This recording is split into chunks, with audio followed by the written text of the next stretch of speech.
अखाड़े से सड़क और सड़क से संगठन तक की लड़ाई एक बार फिर से विजय पथ की ओर देख रहा है। जंतर मंतर से शुरू हुआ पहलवानों का प्रदर्शन अब संगठन के निलंबन की ओर बढ़ चला है, जिसे पहलवानों की जीत के तौर पर देखा जा रहा है। दरअसल भारतीय खेल मंत्रालय ने 24 दिसंबर को बड़ा फैसला लेते हुए नवनियुक्त भारतीय कुश्ती संघ को निलंबित कर दिया है।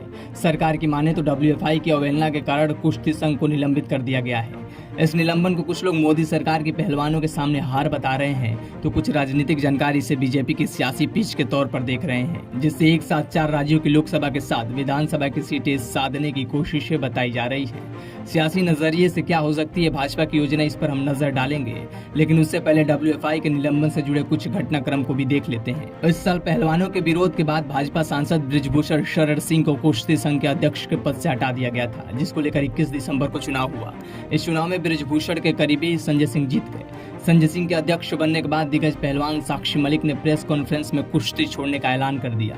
22 दिसंबर को बजरंग पुनिया ने, तो वही 23 दिसंबर को हरियाणा के पैरा एथलीट वीरेंद्र सिंह ने पद्मश्री लौटाने की घोषणा की। उसके बाद 24 दिसंबर की वो तारीख आई जिस दिन खेल मंत्रालय ने कुश्ती संघ को निलंबित करने का फैसला किया।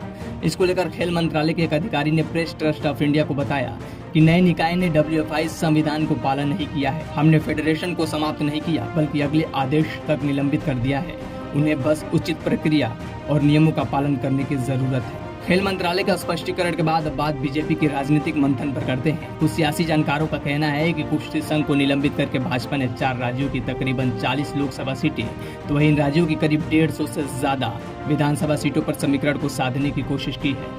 भारतीय जनता पार्टी ने मामले की गंभीरता को देखते हुए एक साथ कई निशाने साधे हैं। इसमें जाटों के सियासी समीकरण के साथ किसानों के मुद्दे भी शामिल है, जिसको लेकर आए दिन बीजेपी खुद को कृषि मुखर बताती है।